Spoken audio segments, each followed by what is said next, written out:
Bonjour à tous, alors aujourd'hui dans cette vidéo, on va parler de la décomposition en éléments simples. Donc déjà, je vais vous rappeler ce que c'est qu'une fraction rationnelle. Donc une fraction rationnelle, c'est en fait une fraction dont le numérateur et le dénominateur sont en fait des polynômes. Donc ici, on a quelques petits exemples. Donc le premier, c'est 2x divisé par 3x carré plus 5. Donc on voit bien que le numérateur, c'est un polynôme de degré 1 et que le dénominateur, c'est un polynôme de degré 2. On a bien du coup ici une fraction rationnelle. Pareil pour le deuxième exemple, x carré moins 8 divisé par x, ou encore 7 sur x moins 5.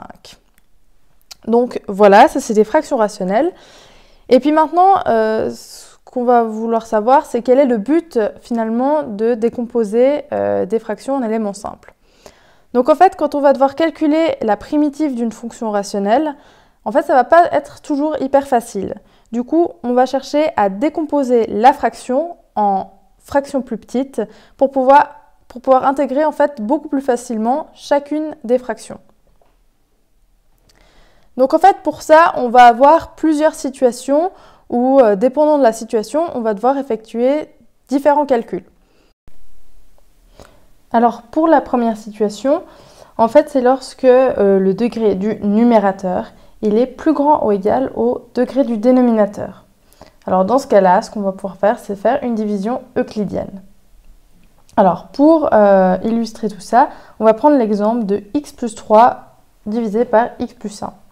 Alors on voit bien qu'au numérateur, on a un degré 1 et au dénominateur, on a également un degré 1.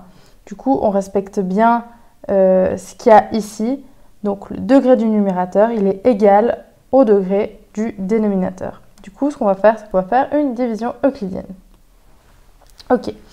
Donc, ce qu'on va commencer par poser, c'est le dividende. Donc ici, x plus 3.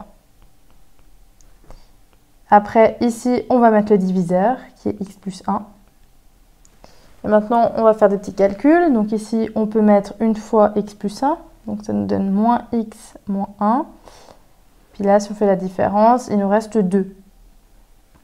Du coup, maintenant, ça, on va pouvoir l'exprimer différemment. On va pouvoir dire que c'est égal en fait à 1, qui est ici le quotient,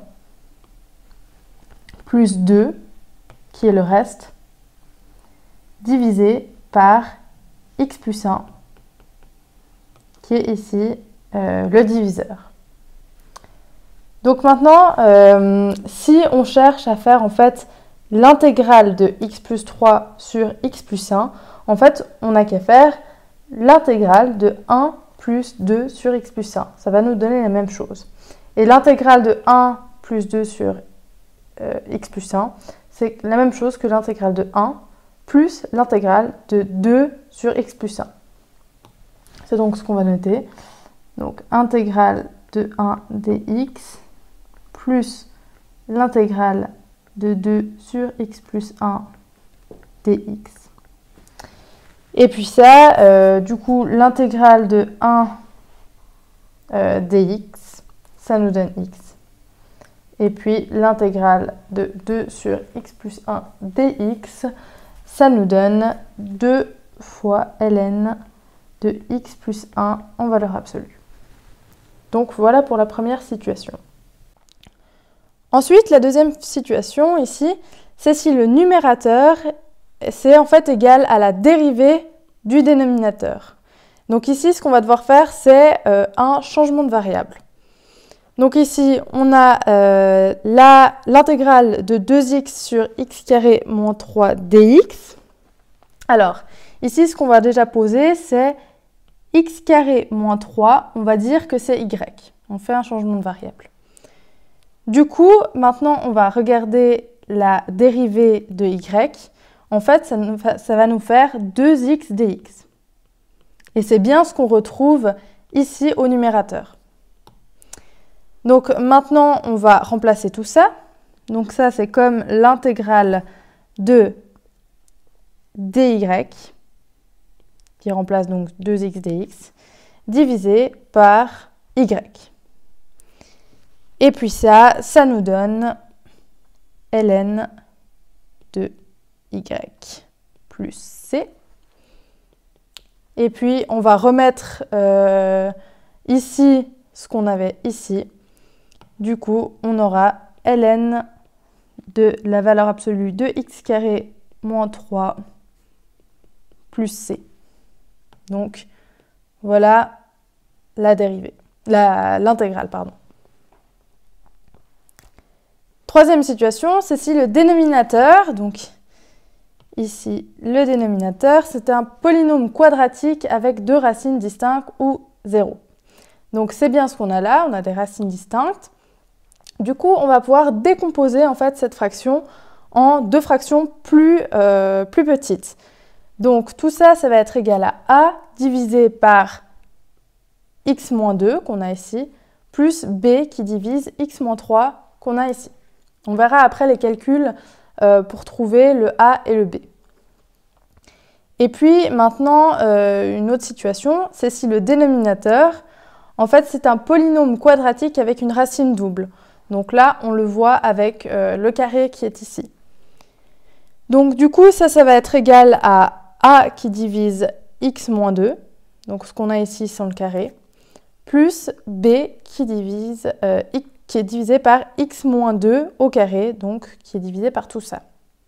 Donc maintenant, ce qu'on va voir, c'est comment est-ce qu'on va trouver dans les deux situations qu'on a là, le a et le b.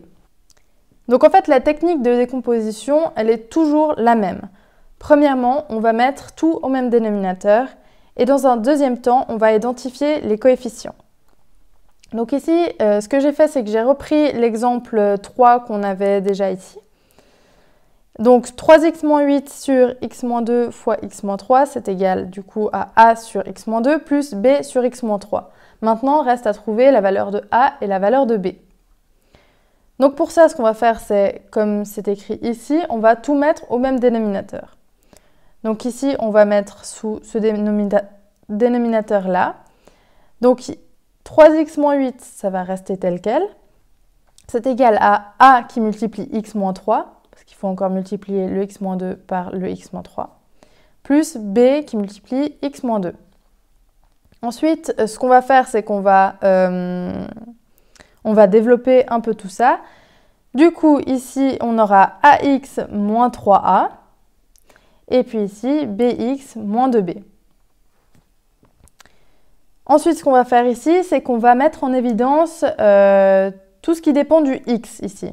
Du coup, on a la ax plus bx. Donc, on peut mettre a plus b en évidence qui multiplie x. Et puis après, il nous reste moins 3a moins 2b. Et puis maintenant, le petit truc ici, c'est qu'on voit que de chaque côté, ici et ici, on a une même structure. En fait, on va avoir quelque chose fois x. Ici, quelque chose et quelque chose fois x. Et puis après le x, on a en fait une autre partie. Du coup, ce qu'on va pouvoir dire, c'est que a plus b, donc ce qui est ici en orange, c'est égal à 3, donc ce qu'il y a devant le x. Et puis, tout ce qui est après le x, donc moins 3a moins 2b, moins 3 moins 2b, c'est égal à tout ce qui est après le x ici, donc moins 8. Et puis après, si on fait les calculs, on trouve que a, ça vaut 2 et que b, ça vaut 1. Du coup, il reste juste à remplacer tout ça ici et ça nous donne que 3x moins 8 divisé par x moins 2 fois x moins 3, c'est égal à...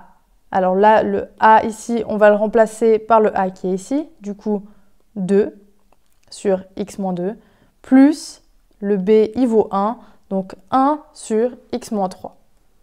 Donc voilà pour la situation numéro 3.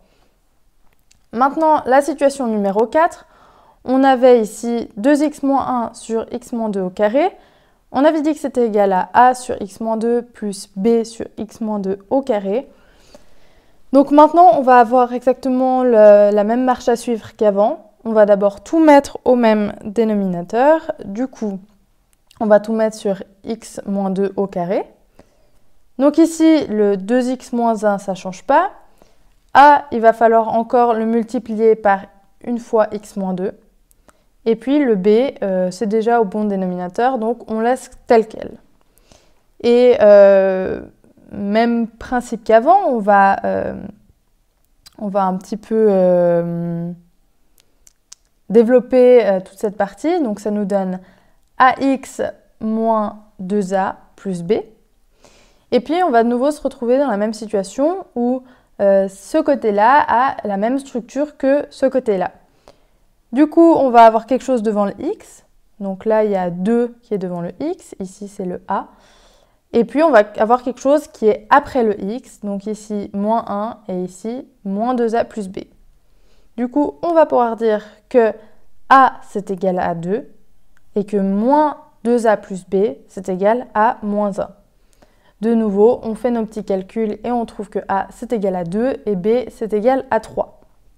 Donc maintenant, si on voulait savoir en fait l'intégrale de 2x moins 1 sur x moins 2 au carré dx, donc ce qu'on avait ici, en fait ça va être égal à l'intégrale, alors ici, de 2 sur x moins 2 dx. Pourquoi le 2? Parce qu'ici on a remplacé le a ici.